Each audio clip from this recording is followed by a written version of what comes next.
darlings, welcome back to my YouTube channel. My name is Koketsamotlavani. In case you didn't know, now you know.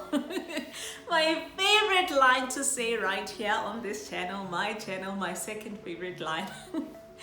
Anyway guys, today I'm telling you guys a story time.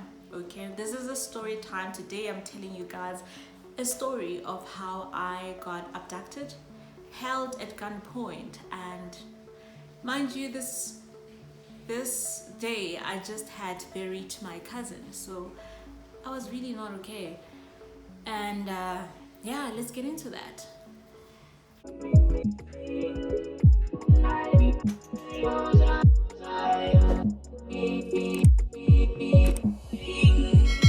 So I want the story to touch someone, you know. I don't want it to be another funny story. I guess that's why I chose this kind of story. I wanted to touch your life. I wanted to mean something to you, you know, to help you with what you've been through, because this was a very defining moment in my life, you know, and I'd like to help somebody if it can help someone. So I was home. After a funeral, we just buried my cousin, and the atmosphere, you know, it's dense. You know how funerals are like, and I remember feeling overwhelmed, you know, and you know, at funerals it's almost as if you're not allowed, but I know it's also in your mind as well. You're not allowed to grieve or mourn for the person the way their immediate family, like a mother and sister or brother, is supposed to. It's almost like you need to give them space and time, you know, and you can't really focus on your feelings. And I understand that, but this person is a person I loved. We were very close, we grew up together, and she's my cousin, you know. And I remember when I first came into Johannesburg, she's one of the people who was just there for me and just showed me around. And you know what, guys, she liked to act like she's older, but we were really the same age. Okay, not the same age, she was like 2 years older than me, you know. And she was just genuinely a loving soul. So for me to be in that space, I just felt so discombobulated, like so clustered, like I wanted to release but I couldn't. So I made a decision. It was late, I know. I made a decision to leave around 4 o'clock. I know, 4 in the afternoon. But also I was leaving with her boyfriend because her boyfriend stayed in Soweto, you know. Okay, to leave the funeral around that time, and came to Johannesburg. I remember on the way thinking it is late, you know, because I still stayed in Centurion at the time, and I thought I'm not gonna find how trains there. But I remember counting the hours. I was like, no, we can make it. We are going to make it on time. Okay.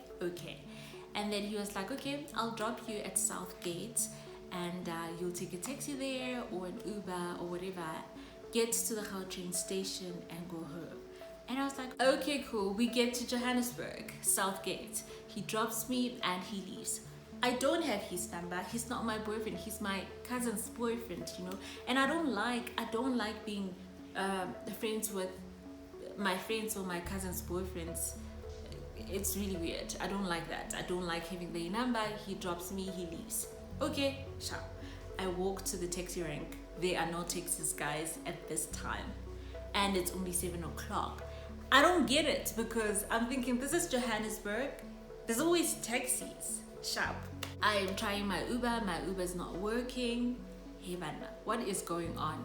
So I keep on trying my Uber, you know, but at the same time, instead of just trying to get hold of someone, I'm not doing that. And I think that's a very fatal flaw I have. I don't like khotsunya batho, you know. So I'm just like, no, this thing is gonna work. Who am I supposed to call? I don't want to call anybody at this time. I just want to get home. But also at the same time, guys, I really wanted to be alone. I didn't want to call my friend or my boyfriend or whatever the case is. I wanted to be alone. I'm like, no, it's gonna work. Now it's 7:30.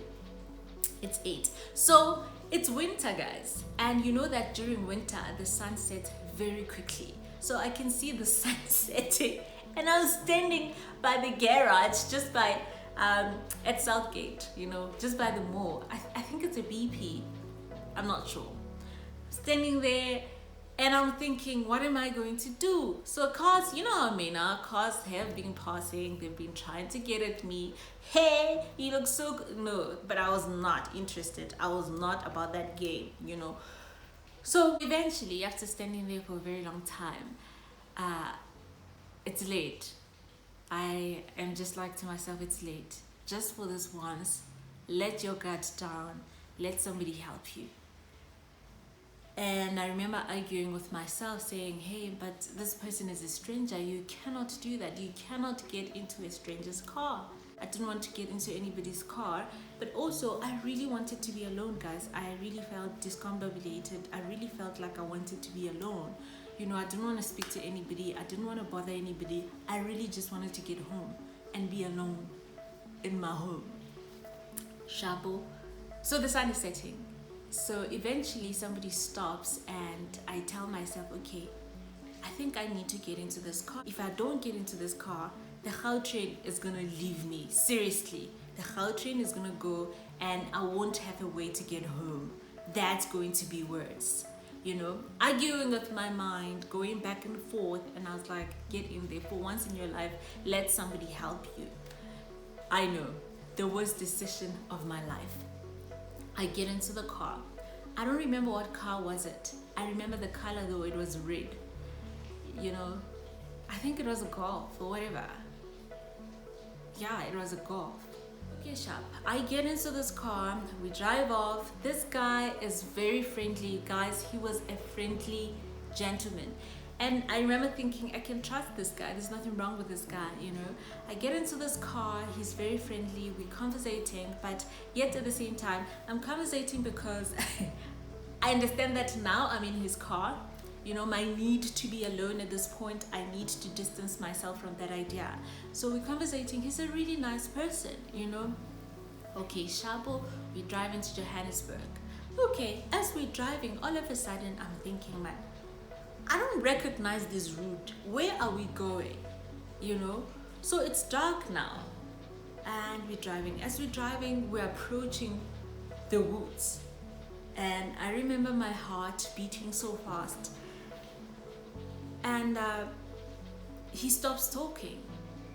Okay. I'm just thinking, okay, the conversation has stopped. You know, we've exhausted whatever we could speak about. He stops talking. It's almost like a shift has just happened to the car. I'm convincing myself, no, don't think of anything stupid. I mean, this guy was nice. This guy is a nice guy. The conversation just started. So I can't see where I am. All of a sudden, I can only see woods and I'm trying to not let my mind run wild, you know. And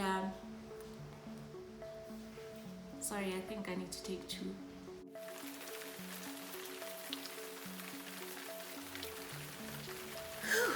Okay, I'm back now. I'm back. So as we are driving, it's quiet now. I can hear sounds like, you know, when he's changing the gear and everything else, because I think it was a manual car. I can hear everything now, and my heart is racing. And it's so quiet that I can hear anything. I can hear anything, any little movement. Like I could hear the sound of the gear, you know, I could hear the sound of him moving his arm. I could hear anything. It's so quiet now. And shucks, I remember just praying and thinking, oh Lord, I know you will not leave me. Not now. You know, you have never left me before, you know. And I'm like, okay, where are we going? He says, shut up. And the way he said it, guys, yo, I knew. It was so deadly. I knew. I knew he was planning something that I cannot fathom, you know. Okay, cool. And then almost immediately, he took a sharp turn into the woods. Sharp turn into the woods. I'm like, okay, where are we going? Where are we going? Shut up. That shut up came up again, and okay, it's time to shut up, Cookie. So you need to think, what can you do? I'm thinking I don't have strength. You know, I can't fight with him. Oh, what do? I start praying. And I remember thinking, God, you'll not leave me, not now. You've never left me before. And then I start saying, listen, I would, whatever you want, you don't have to do this. We can negotiate.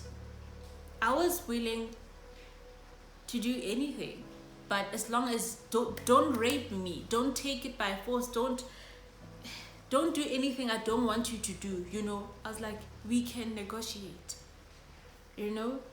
And he said, shut up again, and I had to keep quiet, and we continued driving. It wasn't for long though that his car stopped. He stopped his car. So the car stops, you know, and obviously at that time, my first instinct is to run away. And obviously the door is closed, so hey, I can't do that. He gets out of the car, opens his door, closes his door, and comes around, walks around the car to come open my door. Opens it, and I'm trying to talk myself out of the situation, you know, because what do you do at that time, you know? And he's like, shut up, and he takes out a gun.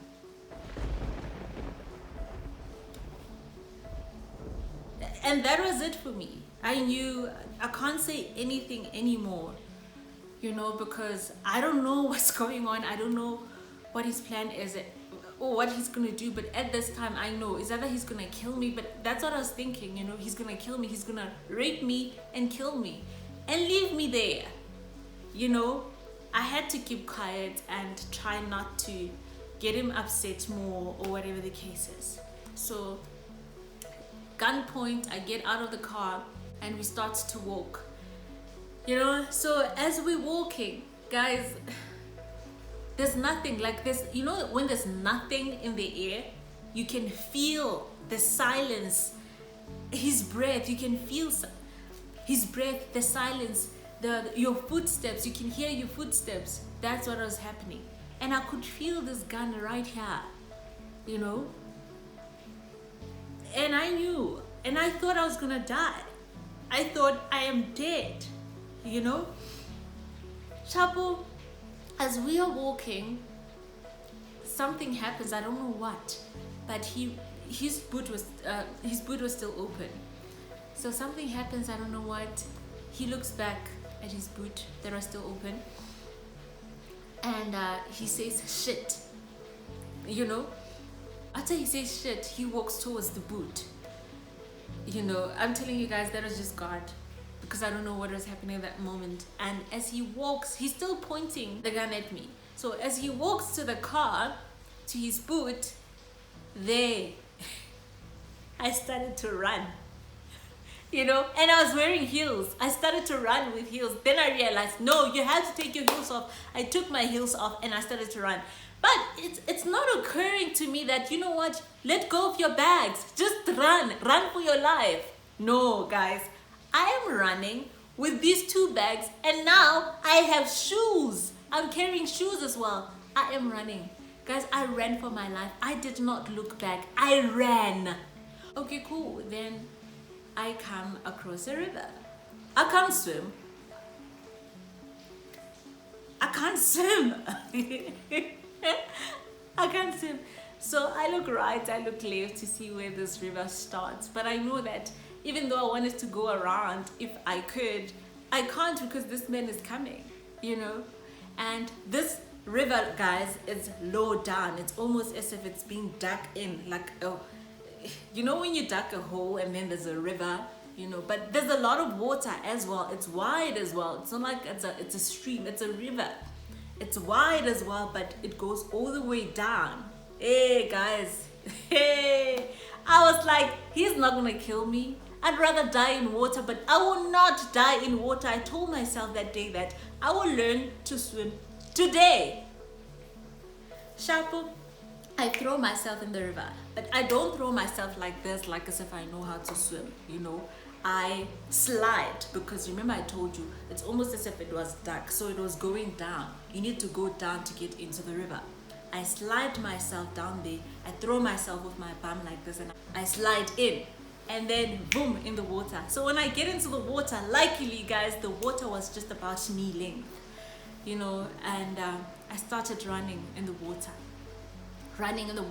until the other side. I reached the other point of the river, and then I start climbing up. Only when I started climbing up, I thought, check, you know, look back and see where he's at. You know, when I look back, he's standing there with a gun. Guys, did I not climb as fast as I can? I climbed as fast as I can and started running. I did not want to look back again because I don't know, the mind play games at you. It's almost as if you look back, that's when he's going to shoot you. Do you understand? But if you keep running, he's not going to shoot you. But this thing is a gun. So when I get to the other side of the river, I look again, and when I look, he's there. He's still pointing this gun. Guys, I fled. I ran until I got to the road. When I got to the road, and guys, my pantyhoses at this time, like, you know, they worn out at this time, and my feet underneath, they hurt. But I can't even feel that. I can't feel this hurt because I know I have to escape this. Sharp, I get to the road, and because now I'm at the roads, the stupid thing I do is I'm trying to stop cars. Yeah, I know, that was kind of stupid. I'm trying to stop cars and nobody would stop. I tried to stop so many cars, but while I'm running though, I'm running on the roads. And now guys, because I was running on the grass, burnt grass, mama mitwing, on thorns, you know. Now I'm running on, what is this thing? It's not concrete. What is it? Now I'm running on a tar, you know, muskontiri. It was almost as if the bottom of my foot, you know, it's just going to crack at that point. And I could not feel my feet anymore. I am running, and I remember thinking, why did I come to the road? This person can come at any moment now. This person drives. Why did I do this? And as I'm running, then I start seeing a light, because it's really dark, you know. I start seeing a light. Hey, that could be a building. So I'm running towards that now. Okay, buzz. I get there, buzz. And then the security is asking me on the intercom, who are you? What do you want? I can't really tell them who am I, because at that point, I don't really know who I am. You know, you watch movies and you watch these characters and you really don't understand the decisions they make until you go through something. I'm not sure what to tell them at this point, because I'm a girl who got into a stranger's car. That's who I am at this point. I am running away from a stranger. But that is not me. I'm a responsible human being. I just wanted a time alone to grieve, to mourn my friend, my cousin. You know, I'm a responsible person, but yet at the same time, I'm a careless. So I don't know which identity to go with here. And okay, I start telling them my name. This is my name, and I'm running away from someone. That's all I said. And then I remember the security can't grasp it, can't understand. What do you mean? I'm not understanding you. But also, when I look back, you know, also Sabat, you're scaring people if you getting there. You are running away from somebody. This is South Africa. That could be a trap. You know, you are a woman. That could be a trap. You know, at this time, guys, my skirt is torn. Remember when I was sliding down the river, the slit just went. My pantyhoses, I think they're all gone, guys. They're all gone. Sharpo, he's not grasping that. He's not understanding. Oh, I was so scared, guys. I'm thinking, please open. This guy is coming. Please open. And he wouldn't open for some until he called another guy, a security as well. Hey, dude, please come hear what this woman is saying. on the intercom because I don't know. He just said that. He said, because I don't know. Okay, Shapo, another guy comes. At this time, a little time that he was gone, I was just like, okay, cool, then I can't say I got into a stranger's car. Let me just say it's my boyfriend who did that. I was with this guy and then suddenly, can you imagine? Anyway, I say that only when I say that, they open. They sit me down, get me some water. But now they want me to tell them the story, guys. And I'm thinking, no, let's just go to the cops. Why am I telling you guys the story? You know? As I'm thinking, let's just go to the cops. I'm thinking, what am I gonna tell the cops? I have no number. I don't know who this person is. This person is a stranger. I can't open a case because they're busy saying, open a case. And I'm like, I can't open a case. I'm talking to myself in my head. I can't open a case. I don't know this person. For once in my life, I let my guard down and got into a stranger's car and he abducted me. And I can't say that. Okay, Shapuche, this person was my boyfriend. They take me to the police station. We get there, guys. I'm so scared. I'm even scared to drive with them now because of this whole incident, you know, of what I'm going through. We get to the police station, Shapo, and then the police station, I don't know if this is the treatment, but the treatment was really quite urgent and people were very concerned and they were very active, you know. And I was surprised, but also I'm thinking at the same time, what am I telling these police people? Because I can't just say I'm here to open a case so that they can, I don't know, if I say I was just abducted in the street, like I got into a stranger's car, what are they still going to help me? Or you know what I mean? So I'm playing these things out in my head, and I really am sitting there and thinking, what am I gonna do? So one guy comes to me and they're like, would you prefer to speak to a woman or are you fine talking to a man? And I'm just like, I'm okay. And they give me water again and they moved me from there because clearly I was bad, you know. They moved me from there and then there's a room they put you in at the police station. I did not know that, so that you can come down. There's a couches and a bit of a stand. I can't say it's a bed, it's a stand, man. You know.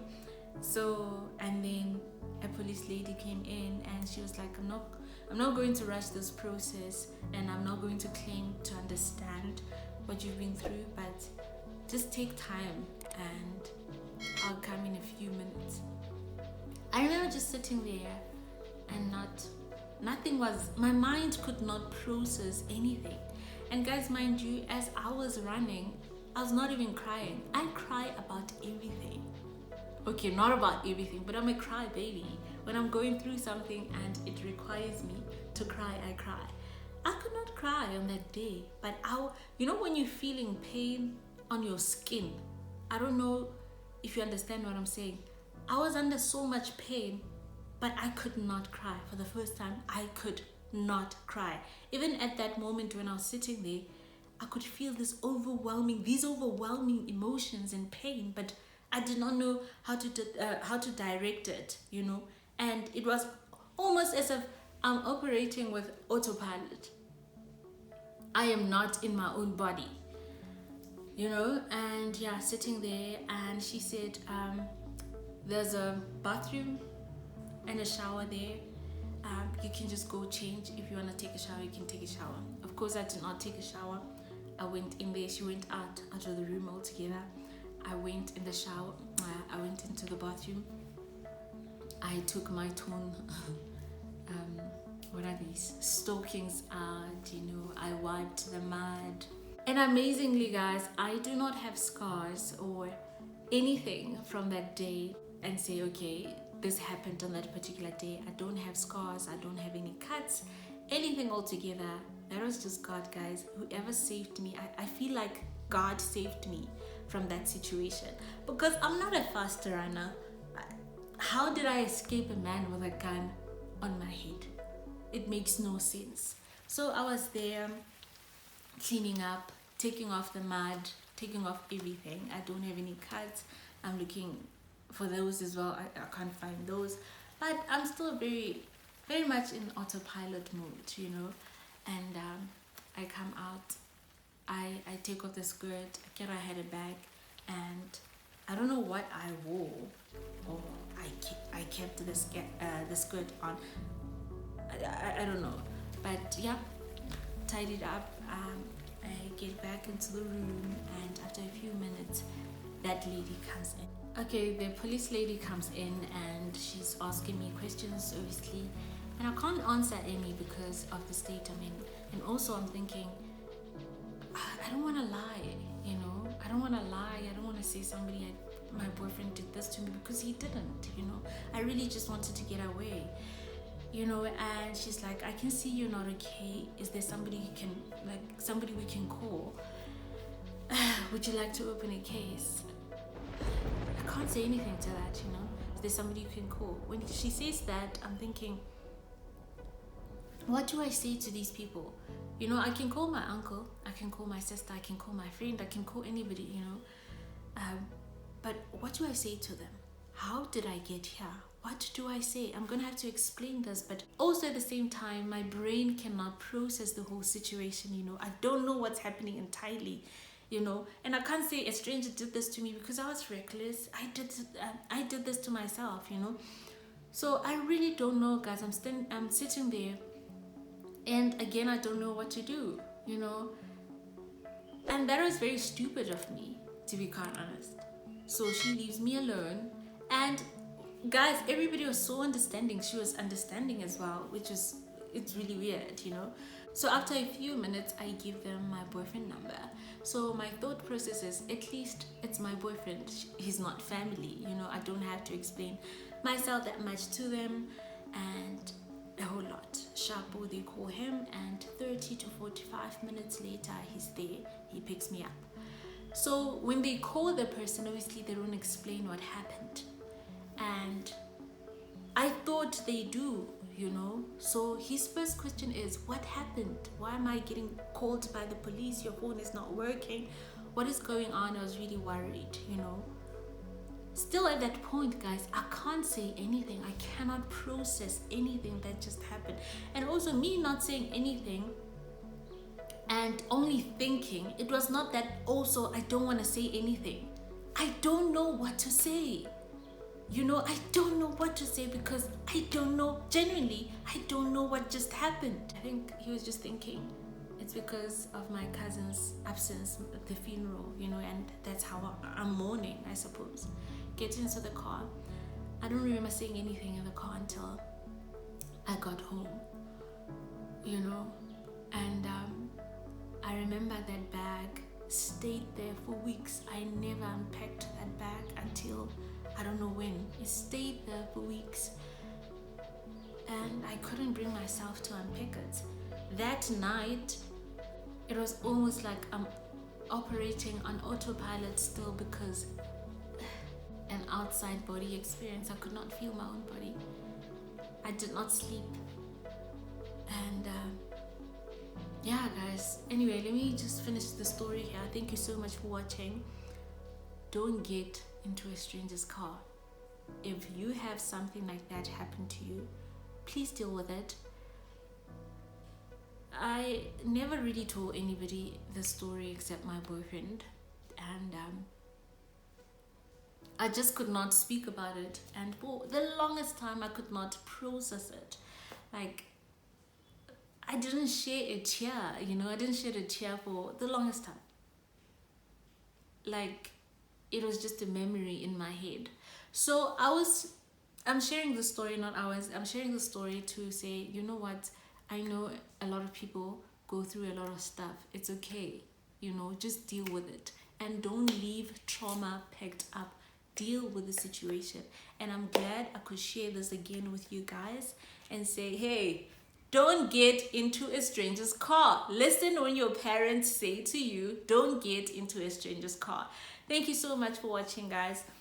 Please do let me know if you'd like a part 2, so I can tell you what happened after that, you know, the non-processing, the nightmares and everything like that. If you like the story, please do comment on the comment section down below.